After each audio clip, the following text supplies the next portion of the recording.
ہر قسم کی حمد و ثنا، تعریف، کبریائی، بڑائی، تسبیح، تحمید، تحلیل خالق دو جہاں، مالک دو جہاں اللہ رب العالمین کے لیے۔ درود و سلام سید الکونین، سید الثقلین، امام الانبیاء، اشرف الانبیاء، اکرم الانبیاء، رہبر و مقتدی محمد مصطفیٰ صلی اللہ علیہ وسلم کے لیے۔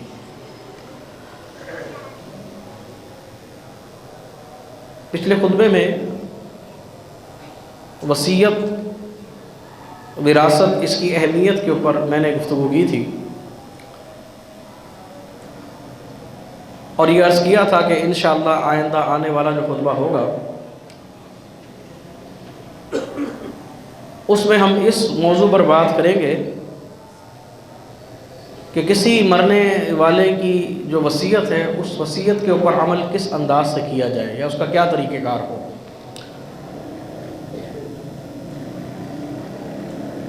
سب سے پہلی چیز یہ ہے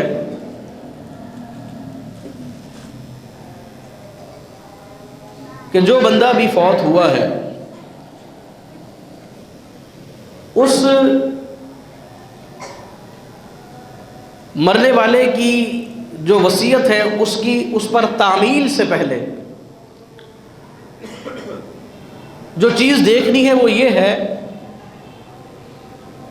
کہ جو بندہ فوت ہوا ہے اس پر قرض ہے کہ نہیں ہے۔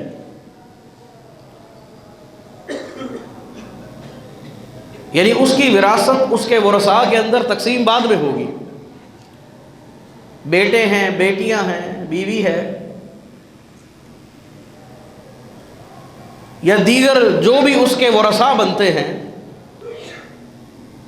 قریب کے ورثاء نہیں ہیں پھر دور کے ہیں، ان میں وراثت کی تقسیم سے پہلے میت کے اوپر جو قرض ہے اس قرض کو اس کے مال سے ادا کر دینا چاہیے، کیونکہ یہ معاملہ بڑا حساس ہے۔ پیارے پیغمبر علیہ الصلوۃ والسلام آپ قرض سے پناہ مانگا کرتے تھے۔ اللہ کے پیغمبر علیہ الصلوۃ والسلام آپ فرمایا کرتے ہیں اللہم انی اعوذ بک من المعصم والمغرم، اے اللہ میں تجھ سے گناہوں سے بھی پناہ مانگتا ہوں اور قرض سے بھی پناہ مانگتا ہوں۔ اس کی وجہ ہے یہ قرض ایک ایسی بیماری ہے، ایک ایسا مرض ہے کہ اکثر بندہ جب قرض کے اندر مبتلا ہو جائے اور وقت کے اوپر ادائیگی نہ کر سکے تو اس میں معاشرتی برائیاں پیدا ہونا شروع ہو جاتی ہیں۔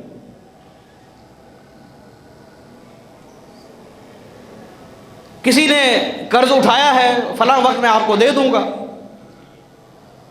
اب اس وقت وہ قرض ادا نہ کر سکا، پھر اگلا وعدہ، پھر اگلا وعدہ، سامنے والا کیا کہتا ہے، یار تو ہے جھوٹا، تیرے وعدوں کا، تیری بات کا کوئی اعتبار نہیں، تو نے پہلے بھی یہ کہا تھا، اس سے پہلے بھی یہ کہا تھا۔ تو قرض دار بندہ وہ جھوٹا ہو جاتا ہے۔ پیارے پیغمبر علیہ الصلوۃ والسلام نے قرض کے متعلق بیان فرمایا کہ ہم باللیل و ذلت بالنہار،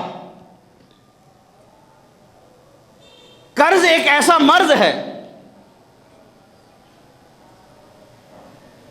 کہ رات کا، جس بندے نے قرض اٹھایا رات کے اندر غمگین ہوگا، ہم باللیل، اس کی رات کیسے گزر جائے گی، لیٹا ہوا ہے،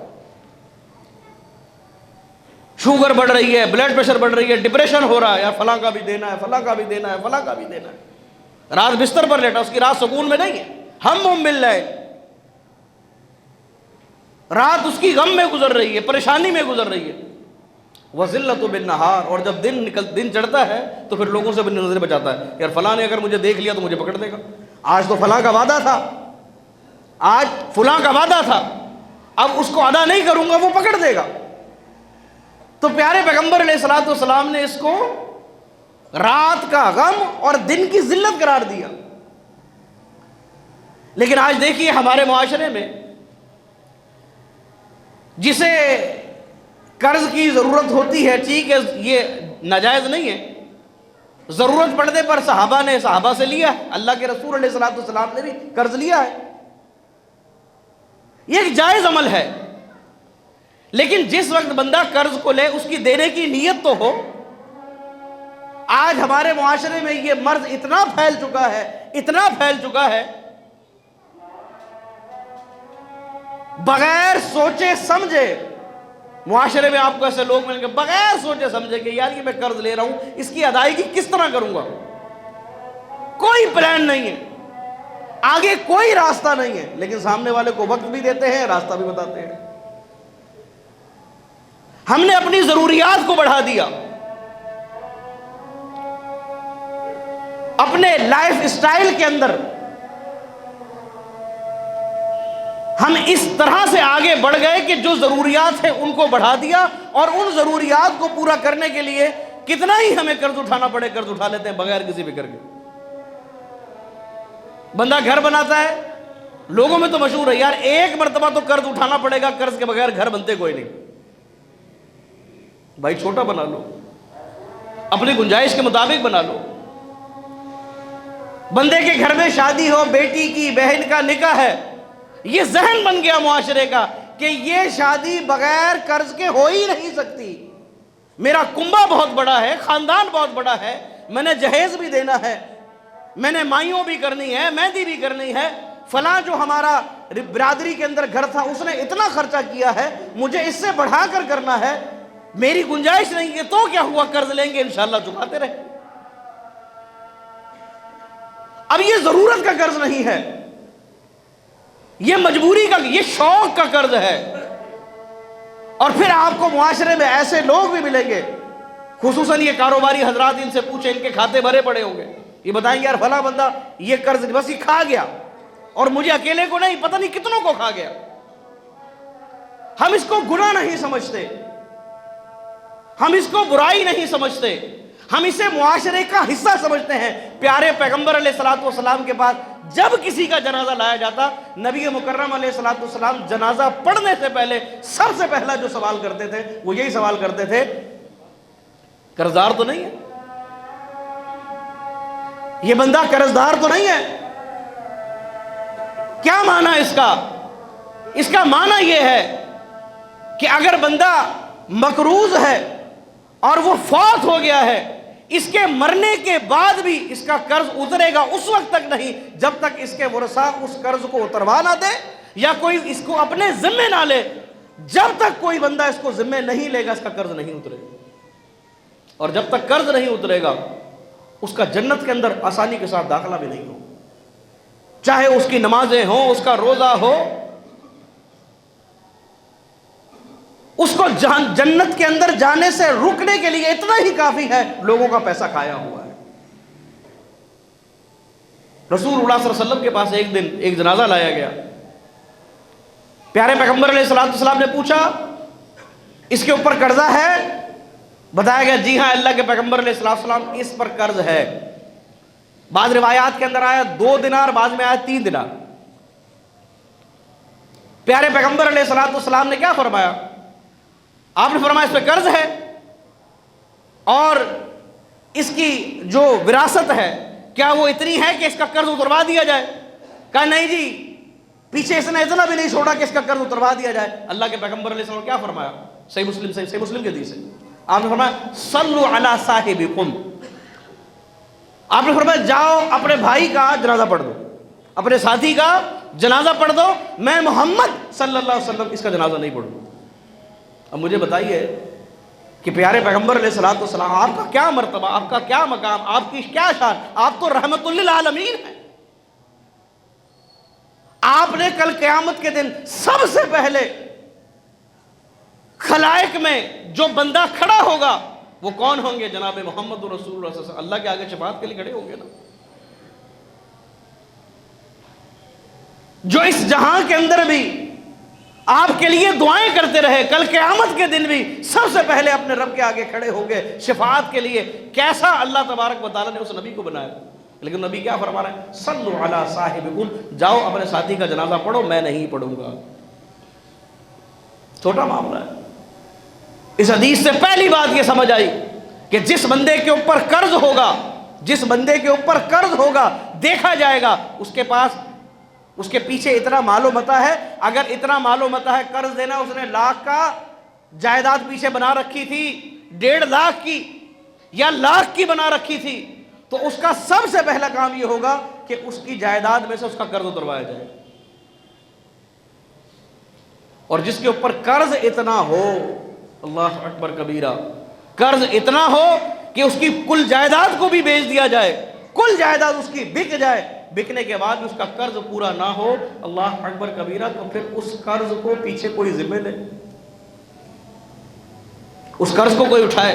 چنانچہ سیدنا ابو قتادہ رضی اللہ تعالیٰ عنہ اس موقع پر فرماتے ہیں، یا رسول اللہ صلی اللہ علیہ وسلم، آپ جنازہ پڑھائیں، اس کا قرضہ میں ادا کروں گا، اس کا قرض میں ادا کروں گا، یہ 2 دینار 3 دینار میرے ذمے ہوئے، میں ادا کر دوں گا۔ اللہ اکبر کبیرہ۔ اہل علم نے لکھا صدقے کا ایک خوبصورت انداز یہ بھی ہے کہ کوئی بندہ فوت ہو جائے، مقروض فوت ہو، آپ کو پتہ ہے کہ یہ مقروض فوت ہوا ہے، اور بندہ صدقے کا ایک انداز یہ بنائے کہ چلو یار اس کے پیچھے اتنا نہیں ہے کہ اس کا قرض اتر سکے، میں اس کا قرض اتاروں، اور وہ اس میں سچا ہو، اس کے قرض کو اتروائے۔ یہ صدقہ کرنے کی بہترین قسموں میں سے ایک قسم ہے کہ اپنے بھائی کے لیے اس نے کیا کر دی؟ آسانی کو پیدا کر دی۔ حضرت ابو قتادہ نے کہا، یا رسول اللہ، اس کا قرضہ میں دوں گا، آپ جنازہ پڑھائیے۔ پیارے پیغمبر علیہ السلام نے جنازہ پڑھایا، جنازہ ہو گیا، دفنا دیا گیا۔ حدیث کے الفاظ ہیں کہ اللہ کے پیغمبر علیہ السلام اگلے ہی دن حضرت ابو قتادہ رضی اللہ تعالیٰ عنہ گھر تشریف لے گئے اور جا کر سوال کیا، ابو قتادہ، آپ نے کل فلاں بندے کا قرضہ اپنے ذمے لیا تھا، آپ نے وہ قرض اتار دیا؟ نہیں اتارا۔ کہا، یا رسول اللہ، سستی ہو گئی، انشاءاللہ دیتا ہوں۔ حدیث کے الفاظ ہے، اللہ کے رسول علیہ السلام دوسرے دن پھر اس کے گھر چلے گئے۔ کہا، ابو قتادہ، تو نے فلاں بندے کا قرض اپنے ذمے لیا تھا، آپ نے وہ قرض اتار دیا؟ کہا، یا رسول اللہ صلی اللہ علیہ وسلم، بس ابھی وہ قرض اتار کر آ رہا ہوں۔ اللہ کے نبی علیہ السلام نے بیان فرمایا، تو نے ابھی قرض اتارا ہے، اس کے لیے جنت کے اندر یہ قرض اترتے ہی آسانی ہو گئی۔ میرے بھائیوں، میرے دوستوں، یہ بڑا حساس معاملہ ہے، لیکن یہاں رک کر ایک بات ضمناً یہ سمجھ لیجئے، ہمارے معاشرے میں ایک غلط فہمی یہ بھی ہے کہ جو بندہ قرض دار ہے اس کا جنازہ نہیں پڑھوں گا۔ آپ کو کسی نے نہیں کہا کہ آپ جنازہ نہ پڑھو، آپ کو یہ بات کسی نے نہیں کی آپ جنازہ نہ پڑھو۔ یا کوئی بندہ اس نے خودکشی کی ہے تو خودکشی کرنے والے کا بھی جنازہ نہیں ہوگا، یہ بات غلط ہے۔ ہاں البتہ یہ ضرور ہے، شہر کی کوئی معروف شخصیت ہے، کوئی عالم دین ہے، کوئی نیک بندہ ہے، وہ نیک بندہ خودکشی کرنے والے کا جنازہ نہ پڑھے، قرض دار کا جنازہ بھی نہ پڑھے، کیونکہ اگر قرض دار کا جنازہ نہ ہوتا تو اللہ کے پیغمبر علیہ السلام یہ نہ فرماتے کہ تم اس کا جنازہ پڑھو۔ آپ علیہ السلام کیا فرماتے؟ خود نہیں پڑھا، میں نہیں پڑھتا، لیکن ساتھ کیا فرما دیا؟ صلو علی صاحبکم، جاؤ اپنے ساتھی کا جنازہ پڑھو، اپنے ساتھی کا جنازہ پڑھو۔ تو میرے بھائیوں، میرے دوستوں، سب سے پہلی چیز یہ ہے، پہلی کوشش یہ ہو کہ بندہ قرض سے ساری زندگی بچتا رہے، اس سے پناہ مانگتا رہے۔ کسی ضرورت کے تحت اگر قرض لے لیا ہے تو پھر اللہ تعالیٰ سے خوب دعائیں کرے کہ یا اللہ یہ قرض میرے سر سے اتر جائے، میں رات کو غمگین نہ ہوں، دن کو رسوا نہ ہوں۔ حضرت علی رضی اللہ تعالیٰ عنہ کے پاس ایک شخص آیا، کہا، امیر المومنین، قرض کے اندر پھنسا ہوا ہوں، پریشان ہوں، ادا نہیں کر پا رہا، میرے لیے کوئی سبیل نکالیے، کوئی راستہ نکالیے۔ اشارہ اس طرف تھا کہ آپ امیر المومنین نے قرض اتار دیجیے۔ حضرت علی چاہتے تو اس کی طرف سے قرض دے سکتے تھے، لیکن پہلے اس کو کیا تلقین کی؟ کہا، بھائی میں تجھے اللہ کے رسول صلی اللہ علیہ وسلم کی ایک ایسی دعا سکھاتا ہوں، اس دعا کو پڑھنے سے اگر تیرے اوپر پہاڑ کے برابر بھی قرضہ ہوگا وہ قرضہ اتر جائے گا۔ کیا دعا سکھائی؟ اللہم اغفرلی بحلالک عن حرامک واغننی بفضلک عمن سواک۔ یہ دعا کثرت سے پڑھ، اللہ تعالیٰ پہاڑ جتنا قرضہ ہوگا وہ بھی اتروا دے گا۔ میرے بھائیوں میرے دوستوں، قرض کے معاملے کے اندر 3 چیزیں۔ پہلی چیز یہ ہے اللہم انی اعوذ بک من الماسم والمغرب، ہمیں چاہیے قرض سے پناہ مانگو۔ دوسری بات یہ کہ اگر قرض اٹھا رہے ہیں اس کے بغیر گزارا نہیں ہے، جائز ہے، دینے کی نیت ہو۔ تیسری چیز یہ ہے جب قرض اٹھا لیا اللہ سے خوب دعائیں کریں، یا اللہ تو کافی ہو جا، میرے اس قرض کو اتروانے کے اندر میرے لیے آسانی ہو جائے، یہ دعائیں کرتا رہے۔ اللہ اکبر کبیرہ۔ پھر اس کے بعد اگر فوت ہو جائے تو پیچھے ورثہ کا کام۔ آئیے اسی بات کی طرف سب سے پہلے یہ دیکھا جائے گا کہ اس کی جائیداد، اس جائیداد کے اندر اس کے اوپر قرض کتنا ہے، پہلے قرض ادا کیا جائے۔ قرض ادا کرنے کے بعد ابھی بھی ورثہ کے اندر اس کی جائیداد تقسیم نہیں ہوگی۔ دوسرا عمل یہ کیا جائے گا کہ اب یہ دیکھا جائے گا کہ بھئی اس کی وصیت کیا تھی، کیونکہ میں نے عرض کیا پچھلے جمعے کے اندر بھی آپ کے سامنے تفصیل سے بیان کیا، اس سے پہلے بھی بات رکھی، 1/3 کی وصیت کر سکتا ہے، اور اس کے اندر وہ یتیم پوتوں کے لیے وصیت بھی کر سکتا ہے، بیوہ بہن کے لیے بھی وصیت کر سکتا ہے، بیوہ بیٹی کے لیے کوئی ایکسٹرا کوئی وصیت کر سکتا ہے، اپنے بھانجوں کے لیے بھی وصیت کر سکتا ہے، یعنی جو اس کے ورثاء نہیں ہیں ان کے لیے اس میں سے وصیت کر سکتا ہے۔ لیکن اول یہ ہے کہ سب سے پہلے اس کو جو اس کے اندر رکھنا چاہیے وہ یہ کہ اللہ تبارک و تعالیٰ کے راستے میں صدقہ ضرور کرے۔ امام ابن حزم رحمہ اللہ علیہ آپ نے ترتیب رکھی، ترتیب کو بیان کیا، اور اس ترتیب کے اندر ابن حزم نے یہاں تک لکھا ہے کہ اگر کوئی بندہ اللہ کے راستے کے اندر اس نے وصیت نہیں کی، ورثاء کے ہاتھ مال آ گیا، یار اس کے ساتھ خیر خواہی کرو، اور وہ خیر خواہی یہ ہے کہ اس کے مال میں سے، اس کے پیچھے سے، اگرچہ وہ وصیت اس نے لکھی نہیں، اس نے کہا نہیں، اللہ کے راستے کے اندر ضرور خرچ کرو۔ کیونکہ بنیادی وجہ یہ ہے میرے بھائیوں میرے دوستوں کہ جو بندہ اللہ اکبر کبیرہ اللہ کے راستے کے اندر خرچ کرتا ہے، اصل میں یہی ہے جو کل قیامت کے دن اس کے کام آئے گا۔ اس لیے آئیے ترتیب یہ ہو کہ ہم جن کے ورثاء ہیں ان کی طرف سے بھی اللہ اکبر کبیرہ صدقہ کریں، اور اپنے لیے اپنی طرف سے بھی خوب اللہ تبارک و تعالیٰ کے راستے کے اندر خرچ کریں، خوب خرچ کرے۔ میں عرض کر رہا تھا کہ اگر کوئی بندہ اس نے خودکشی کی ہے، ہمارے معاشرے کے اندر یہ مشہور ہے کہ بھئی اس کا بھی جنازہ نہیں ہے۔ میرے بھائیوں میرے دوستوں، جنازہ کوئی معروف بندہ، کوئی عالم دین نیک بندہ نہیں پڑے گا، لیکن جنازہ تو اس کا ہوگا۔ اور اس گناہ کی بھی ایمان کے بعد جو بندہ ایمان کے اوپر ہے، ایمان پر فوت ہو گیا، انشاءاللہ اللہ تبارک تعالیٰ معاف فرما دے گا۔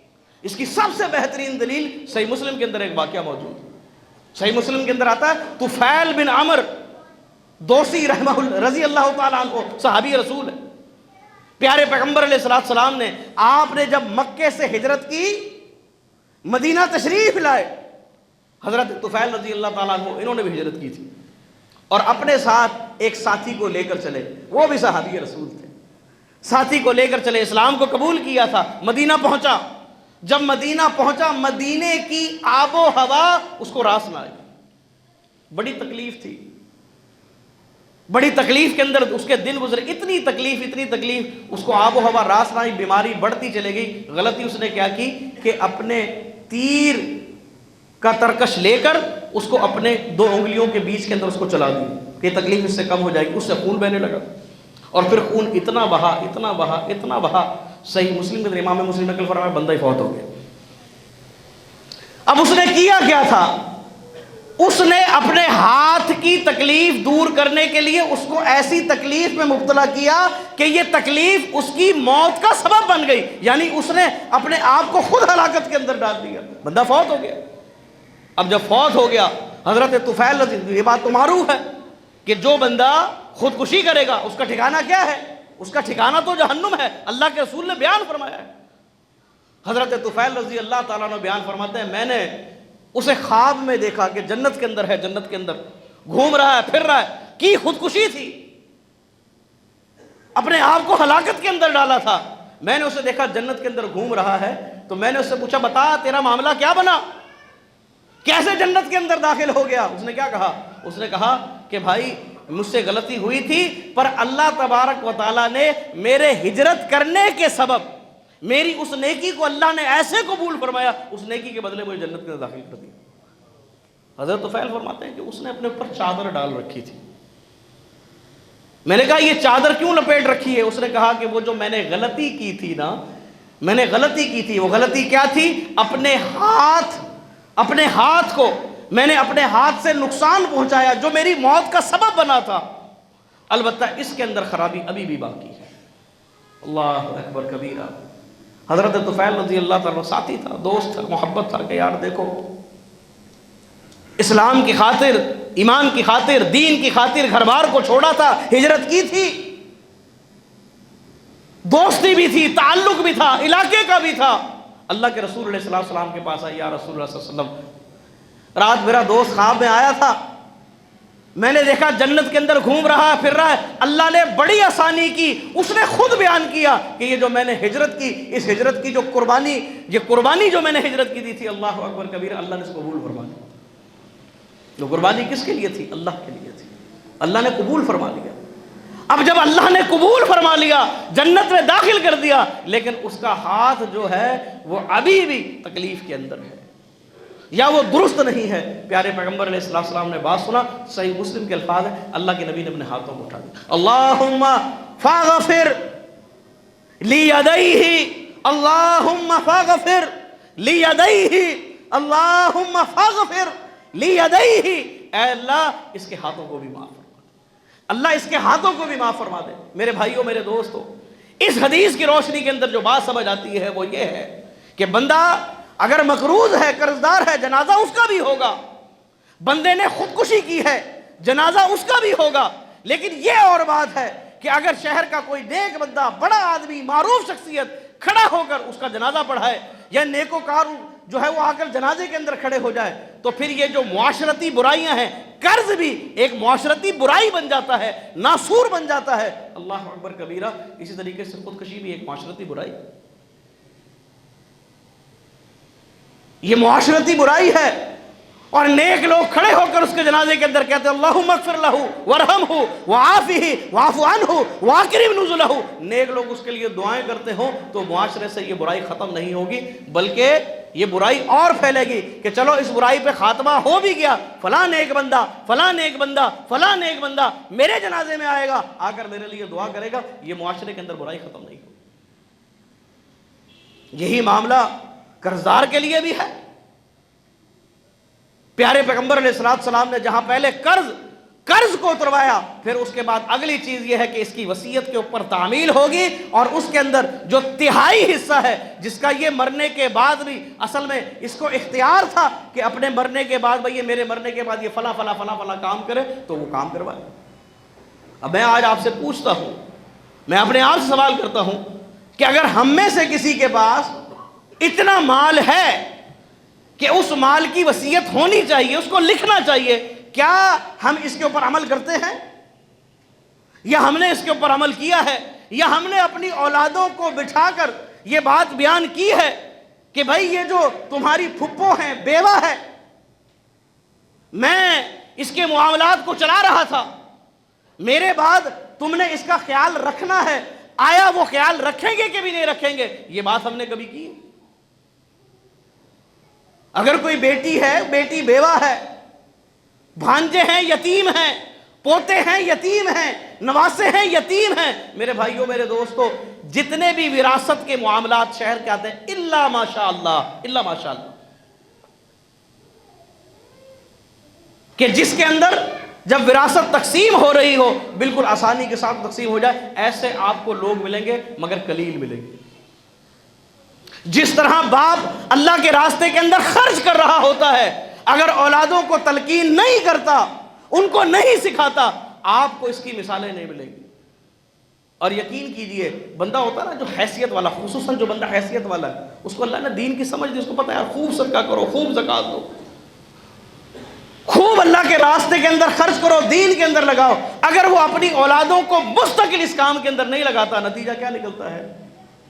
دیکھیں قرآن میں اللہ نے بیان فرمایا، وہ باغ والے کا قصہ صحیح مسلم کے اندر بھی آتا ہے، صحیح مسلم کے اندر آتا ہے نا کہ وہ بندہ جو تہائی اللہ کے راستے کے اندر خرچ کرتا تھا، اور میں کہتا ہوں تہائی نہیں، آدھا خرچ کرتا تھا. وہ آپ نے سن رکھا ہے کہ کسی حکم کرنے والے نے، آرڈر کرنے والے نے بادل کو کیا حکم کیا تھا؟ جاؤ فلاں کا باغ ہے اس کے اوپر جا کر پانی برساؤ. ایک اللہ کے بندے نے سنا، بعضوں نے بیان کیا وہ پیغمبر تھے، سنا کہ جی فلاں کے باغ پر قریب قریب تو قحط سالی ہے، بادل کے ساتھ چل پڑے یہاں تک کہ شام کا وقت ہوا. جب شام کا وقت ہوا دیکھا بادل ایک جگہ پہ جا کر ٹھہر گیا، وہاں خوب پانی برسا رہا ہے پانی. اللہ اکبر کبیرہ. یہ نبی اس کے پاس گئے، جا کے یا عبداللہ مسبوق، اللہ کے بندے تیرا نام کیا ہے؟ نام بتایا جی میں نے اس نام کو سنا، کسی حکم کرنے والے نے حکم کیا بادل کو جا کر پانی برساؤ. کیا عمل کرتا؟ اس نے کیا کہا تھا؟ اس نے کہا تھا ایک حصہ باغ میں لگاتا ہوں، ایک حصہ گھر لے جاتا ہوں، اور ایک حصہ اللہ کے راستے میں خرچ کرتا ہوں. اب بعض اہل علم حساب لگانے والے کیا کہتے ہیں؟ تہائی اللہ کے راستے میں خرچ کرتا تھا. میں کہتا تہائی نہیں کرتا تھا. اس کی وجہ یہ ہے کہ ایک حصہ ری انویسٹمنٹ تھا. جو حصہ آپ کے باغ میں لگ جائے، آپ کی دکان کے اندر لگ جائے، وہ آپ نے کھایا تو نہیں تھا. وہ کہتا ہے ایک گھر لے جاتا ہوں، ایک اللہ کے راستے میں لگاتا ہوں، باقی کیا کرتا تھا؟ اپنے کاروبار کے اندر لگاتا تھا. اس کا معنی یہ ہے کہ وہ کرتا اصل میں دو حصے تھا. ایک اللہ کے راستے میں، جتنا اللہ کے راستے میں دیتا تھا اتنا گھر لے کے جاتا تھا، آدھا اللہ کے راستے میں خرچ کرنے والا. سورہ قلم اٹھا کر دیکھیے کہ جب اس کی اولادیں، یہ تو مر گیا اللہ کا بندہ، اس کی نیکی اپنی جگہ، اس کا اجر اپنی جگہ، ساری زندگی اللہ تبارک و تعالیٰ نے اس کو کم نہ کیا، اللہ بڑھاتا چلا گیا. لیکن کاروبار جب اولادوں کی طرف چلا گیا، وہی باغ جب اولادوں کی طرف گیا، اور اولادوں کے اندر جو بڑا والا تھا، جو بیچ والا تھا، اس کے ذہن میں زیادہ خرابی تھی. اگرچہ چھوٹے کے ذہن کو انہوں نے قائل تو کیا لیکن خرابی کم تھی. کیا ہوا تھا؟ سورہ قلم اٹھا کر دیکھ لیجئے، اسی روایت سے سامنے رکھے سورہ قلم اٹھا کر دیکھے، اللہ نے اس واقعے کو بیان کیا. ان کا پورا باغ اجڑ چکا تھا، کیونکہ ان کی نیت یہ تھی ہم اللہ کے راستے میں خرچ نہیں کریں.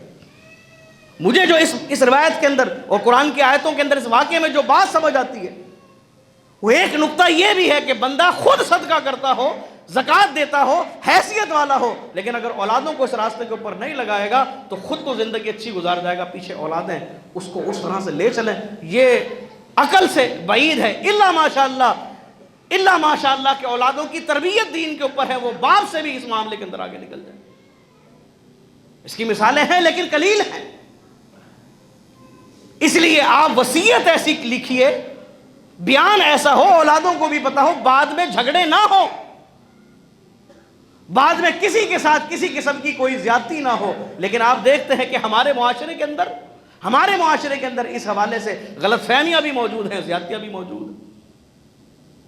غلط فہمیاں بھی موجود ہیں، زیادتیاں بھی موجود ہیں. میرے بھائیوں، میرے دوستوں، فقط تلقین نہیں، ان کے ہاتھوں سے کراؤ، پریکٹس کرواؤ. جیسے ہوتا ہے نا، ایک دکاندار ہے، دکان کے اوپر جب بچہ آ کر بیٹھتا ہے، جی میرا بیٹا دکان کے اوپر آنے لگا ہے، میں اس کو کام سکھا رہا ہوں، اس کو پروڈکٹ کی پہچان کروا رہا ہوں، یہ بل بنا رہا ہے، مال لکھ رہا ہے، اس کو لکھنا آ رہا ہے، اس کو حساب کتاب کرنا میں سکھا رہا ہوں. اب جی یہ ماشاءاللہ کھاتے بڑے اچھے طریقے سے مینٹین کر لیتا ہے. اب مجھے فکر کوئی نہیں ہے، دکان کھل جاتی ہے، بند ہو جاتی ہے. یہ ساری چیزیں کون سکھاتا ہے؟ وہ اولاد بھی بڑے مزے سے کہتی ہے ہم نے تو اپنے ابا سے سیکھا. یہ کھاتے بنانا مجھے یاد ہے، آپ کے شہر کا ایک بندہ، آپ اس سے مل سکتے ہو انشاءاللہ، جو کہے گا میں اس کا پتہ بتاؤں گا. کم عمر تھی، اس کی عمر کم تھی، اس کا باپ فوت ہو گیا، کروڑوں نہیں پیچھے اربوں چھوڑ کر گیا تھا. 3 دن جو عام طور پر کاروبار بند ہوتا ہے، ان کا اناج منڈی کے اندر بھی کام ہے، میڈیکل مارکیٹ کے اندر بھی کام، آج بھی اسی طرح سے ان کے کام پھیلے ہوئے. اکلوتا 3 دن کے بعد وہ کم عمر لڑکا جب اس نے جا کر اپنے باپ کے کھاتوں کو اٹھایا اور حساب کتاب شروع، اس سے پہلے کبھی نہیں سنبھالا تھا، اچانک ہی مارکیٹ کے اندر نمودار ہو گیا. لیکن ایک شہر کا بہترین تاجر ہے، بہترین کاروبار کرنے والا ہے. میں نے اس سے ایک مرتبہ ایک بات پوچھی تھی کہ یار یہ اس طرح تو نے کیسے سنبھال لیا؟ اس نے کہا اصل میں یہ اس طرح سنبھال لیا کہ ہمارے دادا نے ابا کو سکھایا تھا. ابا کو کیا سکھایا تھا؟ کہ بیٹا کھاتے ایسے بنائے جائیں، ایسے لکھا جائے کہ فلاں سے کتنا لینا ہے، کتنا دینا ہے. یہ اتنا آسان ہو کہ چلتے ہوئے تمہارا دم نکل جائے، پیچھے کوئی آ کر بیٹھے اسے یہ پوچھنا نہ پڑے کہ میں نے کس سے لینا ہے، کس کا دینا ہے. بڑی کاروباری بات ہے، بات سمجھ آنے والی ہے کہ یار اتنا واضح، وہ کتابیں، وہ کھاتے بالکل واضح ہوں، اس میں لکھت بالکل واضح ہو۔ کہا ابا کی روٹین یہ تھی، کھانا بعد میں کھائیں گے، پہلے پورے کھاتوں کو مینٹین، دکان اس وقت بند ہوگی جب آج کی لیتی دیتی مکمل وضاحت کے ساتھ لکھ دی جائے گی۔ تھی ابا کے پاس میں آیا ہوں، میں نے کھولا، میں نے دیکھا ابا ذکر کرتے تھے اس کا۔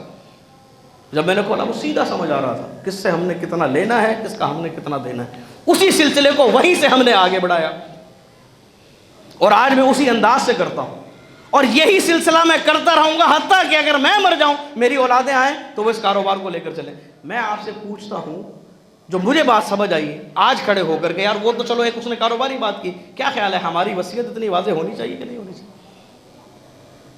اگر میں صدقہ کرتا تھا، خیرات کرتا تھا، اس نے کہا ابا زکات دیتے تھے، فلاں کو کتنی دیتے تھے، مدرسے میں کتنی دیتے تھے، کس کی مدد کرتے تھے، کیسے معاملہ کیسے چلتا تھا، وہ سارا واضح تھا، اور میں نے اس واضح معاملے کو لے کے بالکل اسی انداز سے آگے بڑھ رہا ہوں۔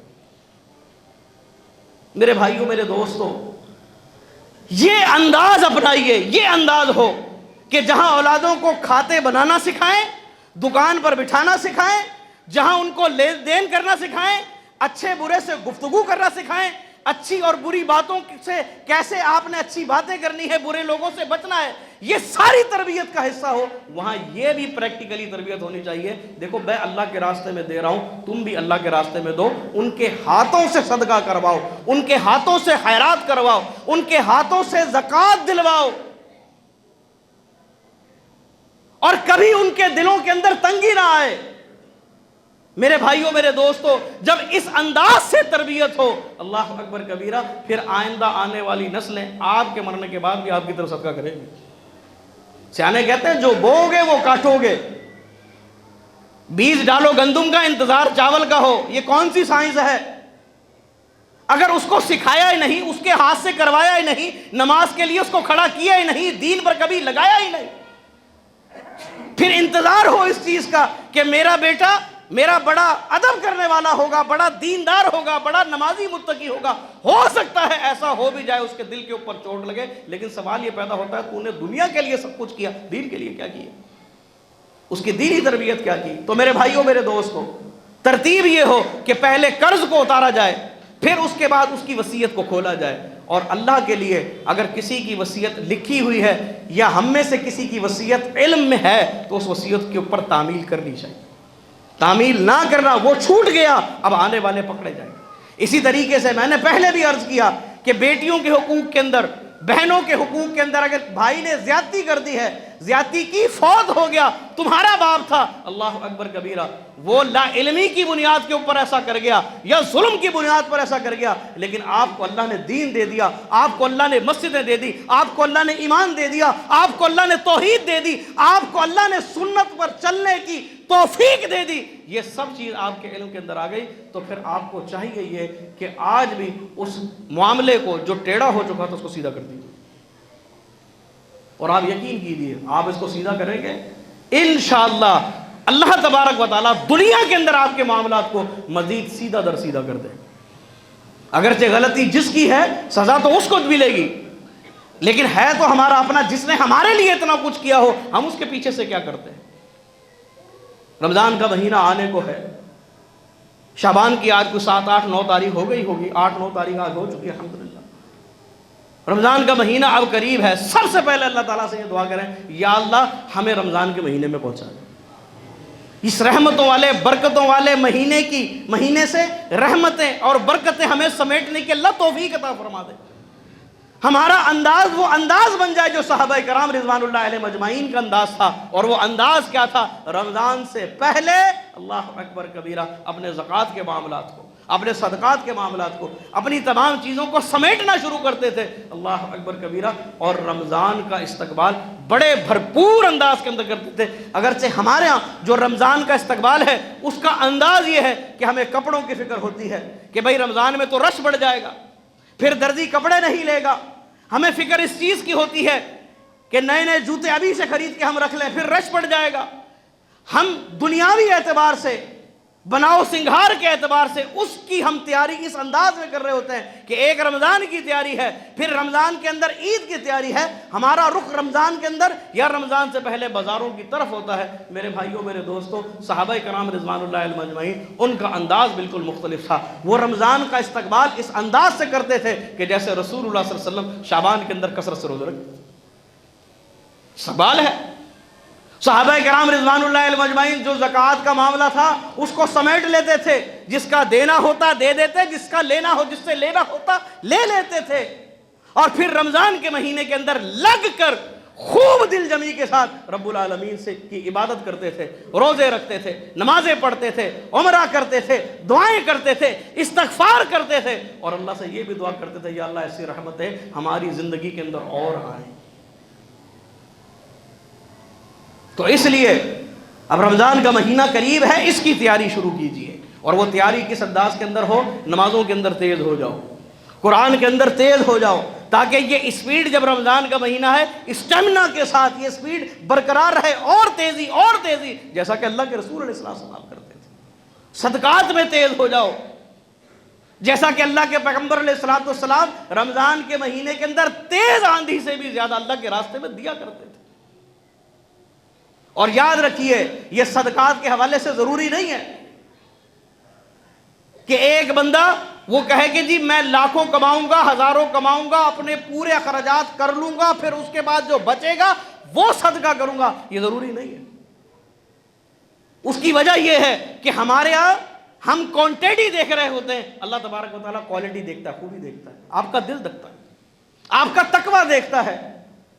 ایک بندہ لاکھوں اللہ کے راستے کے اندر خرچ کرے، لیکن اگر اس کے اندر کوالٹی نہیں ہے، اللہ کو اس کے مال کی ضرورت نہیں ہے۔ ایک بندہ اپنی حیثیت کے مطابق ایک مٹھی جو بھی اللہ کے راستے کے اندر خرچ کرتا ہے اور اس کے اندر اخلاص موجود ہے، اس میں خلوص موجود ہے، وہ خوبی والا مال ہے، اللہ تبارک و تعالیٰ اس کے مال میں برکت عطا فرماتا ہے، اللہ اس کو قبول فرماتا ہے۔ اس لیے آئیے خوب اللہ کے راستے کے اندر لگائیں، اور خصوصاً یہ جو فلسطین والا معاملہ بنا ہے، میں نے پچھلے جمعے بھی آپ کو عرض کیا تھا، انشاءاللہ ان کے ساتھ بھرپور تعاون کرنے کے لیے کھڑے ہوں، بھرپور تعاون کرنے کے لیے کھڑے ہوں۔ جو ان کی ضروریات ہے ان ضروریات کو ہم نے انشاءاللہ اب بھی پورا کرنا ہے، رمضان میں بھی پورا کرنا ہے، اور خوب جتنی اللہ تبارک و تعالیٰ نے طاقت دی ہے اللہ سے خوب دعائیں کر کر، اللہ سے توفیق مانگ کر اپنے ان بھائیوں کی مدد کیجیے۔ اللہ تبارک و تعالیٰ مجھے اور آپ کو کتاب و سنت کے اوپر عمل کرنے کی توفیق عطا فرمائے، اللہ زندہ رکھے، اسلام پر زندہ رکھے، اللہ موت دے، شہادت کی موت دے۔ اقول قولی ھذا استغفر اللہ لی ولکم۔